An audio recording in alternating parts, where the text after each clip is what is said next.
Chào tất cả quý vị và các bạn đã đến với miền Tây Village Food. Và hôm nay mình sẽ tiếp tục làm cái món chan nha quý vị. Một cái món rất là đơn giản nhưng mà rất là hấp dẫn nha quý vị. Lại bổ dưỡng nữa, rất là tốt cho sức khỏe luôn.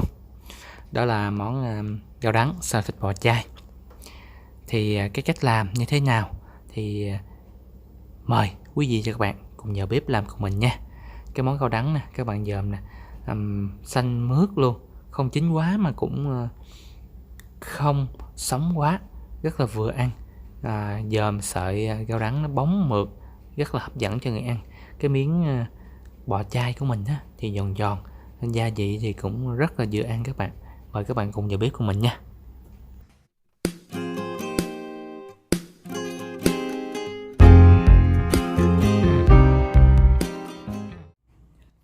Để làm được cái món ăn đơn giản như thế này thì các bạn cần chuẩn bị cho mình một số cái nguyên liệu cơ bản nha quý vị và các bạn. Đầu tiên thì quý vị và các bạn chuẩn bị cho mình khoảng 200g rau đắng đồng.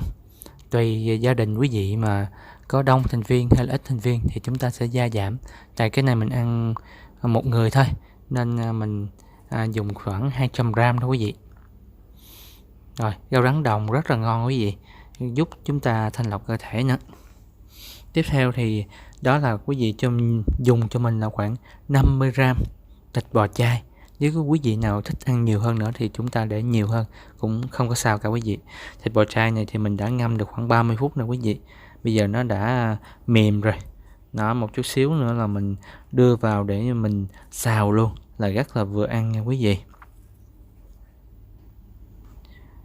Tiếp theo thì quý vị chuẩn bị cho mình khoảng 2 muỗng đường, 2 muỗng canh đường quý vị, 2 muỗng nhỏ thôi. Đó, và 3 muỗng nước tương. Nước tương quý vị chọn loại nước tương càng ngon thì cái món xào của mình nó càng ngon. Và tiếp theo là quý vị dùng cho mình một cái gốc hành boro hoặc là dùng lá cũng được. Rồi, bây giờ mình sẽ tiến hành làm. Trước tiên thì quý vị cho mình làm cho mình là phải vắt sạch nước của cái thịt bò chay. Thì các bạn vắt nước càng khô càng tốt. Thịt bò chay này mình ngâm khoảng 30 phút thì các bạn có thể ngâm lại với nước lạnh một lần nữa, là ngâm khoảng 2-3 nước như quý vị. Chúng ta làm như vậy đó thì ăn nó sẽ đảm bảo hơn. Tại vì các bạn ngâm một nước các bạn thấy nước nó ra rất là vàng, nên chúng ta phải xả lại 1-2 nước nữa cho nó đảm bảo. Sau khi mà các bạn xong vắt sạch, lưu ý là chúng ta phải vắt càng sạch nước càng tốt nha quý vị. Tiếp theo thì quý vị và các bạn hãy cắt nhỏ cái miếng hành boro của mình ra. Nếu bà con cô bác anh chị nào mà không có ăn thuần chay chúng ta cũng có thể thay thế bằng hành lá hoặc là tỏi cũng được đó quý vị. Tỏi ớt cũng rất là ngon quý vị. Thì ở đây mình còn một khúc boro nên mình sẽ sử dụng boro luôn. Đó, quý vị hãy cắt nhỏ ra. Ở đây chắc mình xài nửa cọng thôi quý vị là nó đã đủ thơm rồi. Rồi, bây giờ quý vị bắt cho mình lên cái chảo nha. Thì vừa bắt lên để cho lửa nó nóng một chút xíu. Cái chảo khi mà chảo nóng lên thì quý vị cho một ít dầu vào. Cho một lượng dầu vừa đủ để mình chiên cái phần thịt bò chay, chiên sơ thôi nha quý vị. Khi quý vị thấy nó đã lên bọt, lên tim hơi nhỏ nhỏ nè. Đó, chúng ta hãy đảo đều dầu và thấy nó lên tim hơi nhỏ nhỏ như vậy là được. Thì bây giờ chúng ta sẽ bỏ vào cái phần thịt bò chay nhé. Quý vị có thể đến những cái tiệm đồ chay mình thấy bán rất là nhiều quý vị. Mua lần một bọc vậy đó để về mình ăn dần dần cũng được. Quý vị lưu ý là để lửa nhỏ thôi nha. Tại vì để lửa lớn quá mình để vào lúc này thứ nhất là cái dầu nó rất là dễ bắn lên người của mình. Thứ hai là nó rất là dễ bị khét cái miếng thịt bò của mình nha quý vị. Thì quý vị cứ bỏ hết và lần lượt tất cả những cái phần thịt bò chay mình vào chiên nha quý vị.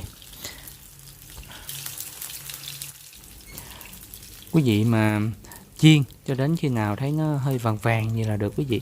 Khi mà chúng ta chiên mà nó vàng hai mặt luôn.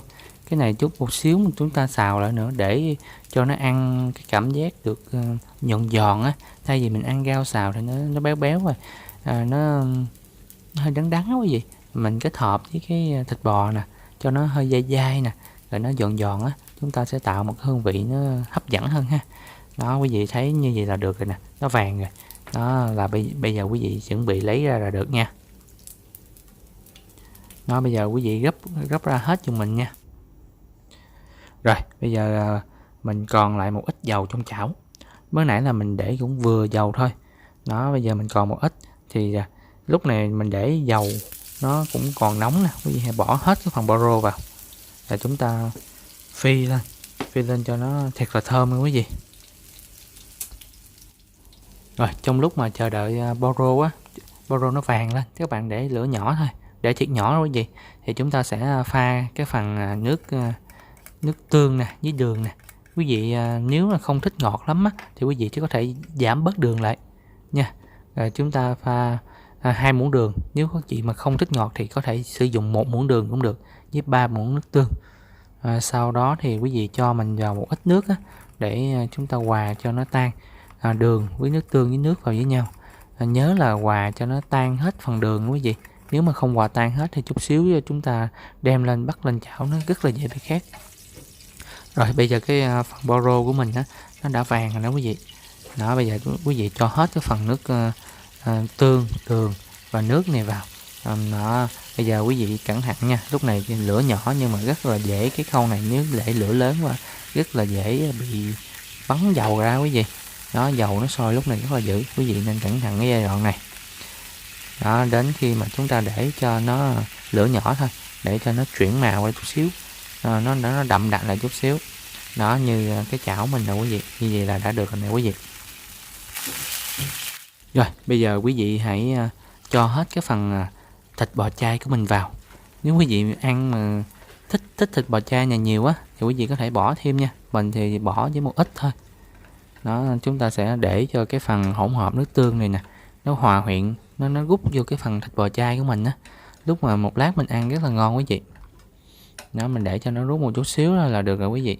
Bây giờ nó rút vào một chút mình khỏi chấm nước chấm luôn, mình ăn vẫn rất là vừa ăn. Sau khi mà chúng ta bỏ thịt bò chay cho được khoảng 30 giây thì chúng ta sẽ bỏ luôn cái phần rau đắng của mình vào nha quý vị. Đó, rau đắng của mình rất là ngon, rau đắng vườn nha quý vị. Đó, rau đắng này á, mình ăn rất là tốt cho sức khỏe mình nha quý vị. Nó giúp thanh lọc cơ thể nè, có thể giảm stress nữa đó quý vị. Đó, nó rất là nhiều công dụng, đặc biệt là chị em phụ nữ ăn giúp cải thiện làn da cũng như là cái nhan sắc của mình nha. Rất là tốt cho sức khỏe luôn. Đó, nó có rất là nhiều công dụng về những cái bài thuốc đó quý vị, gọi là món ăn bài thuốc á. Đây cũng là một trong những cái món ăn giúp cho cơ thể mình cảm thấy thoải mái hay là khỏe khoắn, thanh lọc cơ thể. Nói chung rất là nhiều công dụng, quý vị có thể tham khảo trên một số website nhé. Rồi bây giờ cái món ăn của mình nó như vậy là đã được đó quý vị. Quý vị đừng có để cho nó chín quá thì nó sẽ không còn cái độ mà giòn giòn của rau đắng nữa, nó mất đi một số cái hương vị đặc trưng của rau đắng. Thì mình chỉ để lên mình xào qua xào lại khoảng 30 giây là được, mình sẽ tắt lửa. Thì cái chảo mình nó còn nóng nóng á, thì quý vị tiếp tục xào lên thì cho nó hòa quyện giữa cái nước sốt mình á, nó hòa quyện vô cái rau đắng. Đó, lúc này mình với cái dầu á còn lại á, nó tạo nên một cái độ bóng mượt cho cái cọng rau mình, nhìn rất là hấp dẫn, mà mình ăn lúc này cũng rất là ngon. Sau khi mà quý vị xào xong á, chúng ta có thể đem ra dĩa và trang trí thêm một vài cái trái ớt nè, cho nó đỏ đỏ dòm cho nó đẹp nha quý vị. Đó, bây giờ cái món rau đắng xào thịt bò chay của mình đã hoàn thành. Nếu quý vị các bạn nào thích á, chúng ta có thể gãi lên một xíu hành hoặc là một xíu tiêu thì nó sẽ tăng hương vị lên. Cái này mà quý vị chấm với một xíu nước tương ha, ăn với một chén cơm trắng vào những ngày rằm hay là chúng ta muốn ăn thanh lọc cơ thể á, thì đây cũng là một cái sự lựa chọn rất là hấp dẫn cho gia đình mình nha quý vị. Thì hôm nay mình chỉ chia sẻ ngắn gọn về cái clip mà rau đắng xào thịt bò chay của mình.